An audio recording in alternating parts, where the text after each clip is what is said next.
Assalamualaikum warahmatullahi wabarakatuh. Alhamdulillahi rabbil alamin wa bihi nasta'in wa ala umuri dunya waddin. Wassalatu wassalamu ala sayyidil anbiya'i wal mursalin wa ala alihi wa ashabihi ajma'in. Rabbi shrah li sadri wa yassir li amri wa hlul 'uqdatam min lisani yafqahu qawli, amma ba'du. Kita teruskan pengajian kemarin. Hari ini tentang sholat makruh di tempat kandang unta. Faslun fasal wa takrahu sholatu, sholat itu makruh fi aqtaril ibili, di kandang unta. Jadi jangan sampai sholat di kandang unta. Ibu tidak boleh sholat di kandang unta. Wala takrahu fi marahil ghanami, dan tidak makruh sholat di kandang kambing. Nah, lalu apa bedanya nih? Sholat di kandang unta makruh, sholat di kandang kambing tidak makruh. 5. Ruwiya Abdullah bin Maghfal al-Mazani, berdasarkan riwayat dari Abdullah bin Maghfal al-Mazani, Nabi sallallahu alaihi wasallam qala, bahwasanya Nabi sallallahu alaihi wasallam bersabda, "Shallu fi marabidil ghanami." Salatlah kalian di kandang kambing. Wala tusallu fi aqtanil ibili. Jangan salat di kandang unta. Rasul menyampaikan begitu. Jangan salat di kandang unta, salatlah di kandang kambing. Jangan salat di kandang unta. Itu kalau nggak ada pilihan lain. Adanya cuma 2 pilihan, satu kandang unta, satu kandang kambing. Nah, pilih di kandang kambing. Fa innaha khalaqat minasyaiton. Di kandang unta itu, disitulah diciptakan setan. Setan itu apa? Setan itu yang membuat was-was kita, itu namanya setan. Makanya min syarril waswasil khannas. Jadi yang membuat was-was itu adalah setan. Hadis ini diriwayatkan oleh Imam At-Tirmidzi, diriwayatkan juga oleh Ibnu Majah, diriwayatkan juga oleh Imam Nasai, dan juga diriwayatkan oleh Imam Ad-Darimi dan juga Imam Ahmad. Wa li anna fi aqtanil ibili la yumkinul khusyuk fi sholati. Kenapa kok nggak boleh sholat di kandang unta? Unta itu gede unta itu. Makanya orang yang beli unta itu nggak bisa baringin unta sambil loncat kalau orang yang beli unta. Jadi pisaunya ditancapkan di atas, langsung tarik ke bawah. Itu saking tingginya unta. Nah, baru nanti nunduk-nunduk sendiri. Kenapa kok nggak boleh sholat di kandang unta? Karena sholat di kandang unta itu tidak mungkin bisa khusyuk. Kenapa kok nggak mungkin bisa khusyuk? Takut kalau tendang, kalau pinjak unta, apalagi sholat, apalagi sujud, rupanya untanya minjak kita. Nah, itu sangat khawatir, makanya tidak bisa khusyuk. Makanya nggak boleh sholat di kandang unta. 5. Yakhafu min nufuriha, karena khawatir nanti kalau tendang unta. Wala yakhafu min nufuril ghanam, tapi nggak khawatir kalau kambing nendang. Kalau kambing kecil nendang kita nggak begitu sakit, tapi kalau unta nendang kita terpelanting. Makanya apalagi model kayak wah nih badannya kecil ya, tendang unta langsung melanting kira-kira 2 meter. Kambing bisa tegak. Hah? Kalau kandang kecil bisa tegak. Iya, makanya jadi sholat di kandang unta tidak boleh, karena unta itu bisa nendang dan tendangan unta kuat. Kandang unta, kandang sapi, kandang kerbau, kandang kuda itu kuat semua itu nendangnya. Makanya tidak boleh. Tapi kalau di kandang ayam, itu ayam nggak khawatir. Kalau nendang nggak apa-apa. Ini kandang kambing. Jadi sholat di kandang unta tidak boleh. Tidak boleh. Sholat di kandang kambing boleh. Tidak bolehnya itu karena khawatir tidak bisa khusyuk. Jelas nggak bisa khusyuk karena takut kalau tendang tadi. Faslun selanjutnya. Wa yakrahu ayyusalli. Harus minum dulu.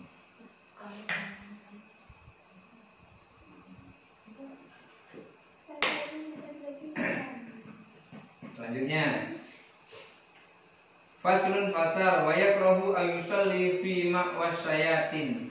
Tidak boleh juga sholat di tempat persembunyian setan.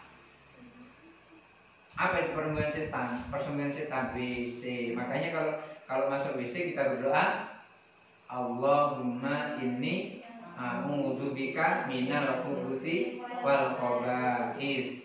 Jangan mau masuk WC baca doa Allahumma barik lana fima razaqtana, itu terbalik.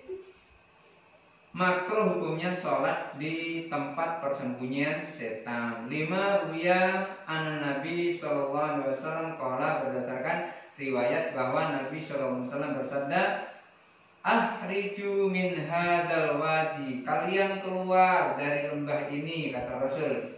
Rasulullah menyampaikan kepada para sahabat, kalian keluar, metu dari lembah ini. Fa inna fihi syaiton. Fa inna fihi syaitonan, karena di dalamnya itu adalah banyak setan. Di dalam lembah itu banyak setan, maka keluar di situ. Walam yusalli fihi, jangan sholat di situ. Rasulullah melarang sholat di lembah karena di dalam lembah itu ada banyak setannya. Selanjutnya faslun fasal wala yusalli fi qari'atit tariqi, tidak boleh sholat di pinggir jalan. Ini di depan tuh ada jalan, terus sholat tarawihnya di pinggir jalan situ. Nanti orang ramai kalau sholat tarawih di situ. Gak boleh sholat pinggir jalan. Ngapa? Ganggu orang jalan. Terus kita juga terganggu oleh orang yang lewat. Kalau kita sholat di pinggir jalan, jelas saja akan khusyuk. Kenapa? Karena nanti akan terganggu orang lewat. Li hadisi Umar radhiyallahu an, berdasarkan hadisnya Umar radhiyallahu an, sab'atu mawatina la tajuzu fiha sholatu. Ada 7, sab'atun 7. Ada 7 tempat yang tidak boleh di tempat itu kita sholat. Di antaranya wadzakara qari'atut thariq. Di antaranya adalah pinggir jalan. Kita nggak boleh sholat di pinggir jalan karena mengganggu orang lewat, dan kita pun akan terganggu oleh orang lewat. Wali annahu yamna'un nas minal mamarri. Karena kenapa nggak boleh sholat di pinggir jalan? Li annahu yamna'un nas minal mamarri, karena menghalangi orang berjalan di situ. Kita sholat di pinggir jalan, ganggu orang lewat. Wa yaqta'u khusyu'ahu bimamarrin nasi. Wa yaqta'u putus al-khusyu'u khusyuknya, al-khusyu'u khusyuknya. Maka sholat di pinggir jalan itu khusyuknya akan putus, artinya hilang khusyuk kita sholat di pinggir jalan. Kenapa? Karena orang lalu lalang di situ mengganggu kita sholat. Ya salah sendiri, kenapa sholat di pinggir jalan? Sekalian aja di tengah jalan. Jadi kalau ada mobil ketumbur gitu kan, tambah tidak khusyuk. Fa'in sholat fihi shohat. Kalau sholat di sholat di tempat apa tadi? Di tempat persembunyian setan tadi, sah sholatnya. Sholat di pinggir jalan, sah sholatnya. Yang tidak boleh itu karena hilang khusyuknya. Kalau sholat hilang khusyuknya, ya tentu nilainya sholat akan berubah, akan berbeda. Orang yang sholatnya tidak khusyuk biasanya nggak diterima oleh Allah. Orang sholatnya tidak khusyuk, yang diterima itu orang yang sholatnya khusyuk tapi gugur kewajibannya. Kewajiban sholat gugur. Khusyuk tidak termasuk syarat menggugurkan kewajiban, tapi khusyuk termasuk syarat diterimanya sholat.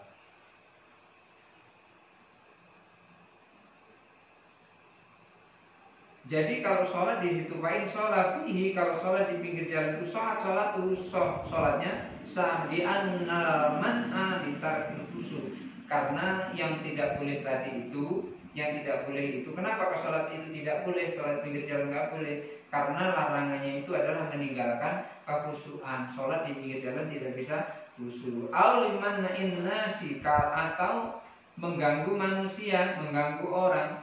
Minat toriki, dari jalan itu, mengganggu orang lewat. Wadzalika la yujabu batalan sholat, dan itu tidak membatalkan sholat. Sholat di pinggir jalan sholatnya sah, tidak batal sholat. Tetapi yang batal itu khusyuknya sholat menjadi batal. Faslun, fasal. Wala yajuzu ayyusalli fi ardil maghsubah. Tidak boleh sholat di tempat atau di tanah itu hasil rampasan. Dirampas tanahnya gitu. Di situ ada tanah, kita rampas terus sholat di situ. Tidak boleh sholat di tempat hasil rampasan. Li annal lubtha fiha yahrumu. Memakainya saja itu haram. Memakai tempat hasil rampasan itu haram. Fi ghairi sholati, tanpa sholat di situ. Jadi memakai tempat itu haram. Lalu gimana kalau sholat di situ? Fala yahrumu fi sholati. Kalau sholat tidak diharamkan. Sholat di situ tidak diharamkan. Tapi yang diharam itu memakai tanah itu. Tanah itu dirampas. Tanah yang dirampas itu dipakai untuk jualan, maka jualan di situ tanahnya merampas tanah itu haram hukumnya. Tapi kalau sholat di situ tidak boleh sholat di situ. Kenapa? Kok tidak boleh?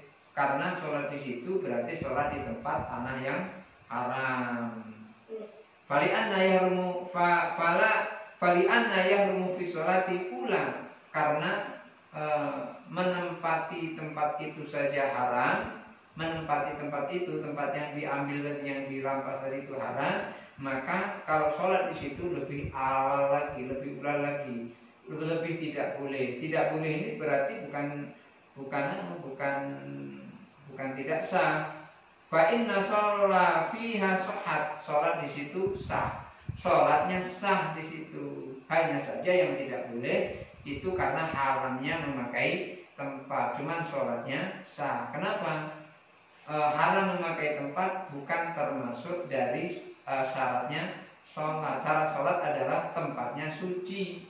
Kalau tempat yang digosok, tempat yang diambil itu suci, boleh sholat di situ. Hanya saja haram hukumnya kan, tapi sholatnya tetap sah. Di anal man'a la yahtasu fi sholati, karena larangannya itu bukan untuk sholatnya, tapi untuk memakai tempatnya. Walam yamna sihatahu, maka tidak menghalangi sahnya sholat. Sampai situ saja. Insya Allah besok kita lanjutkan ke bab satrul aurat, menutup aurat. Adana Allah wa iyyakum ajmain. Assalamualaikum warahmatullahi wabarakatuh.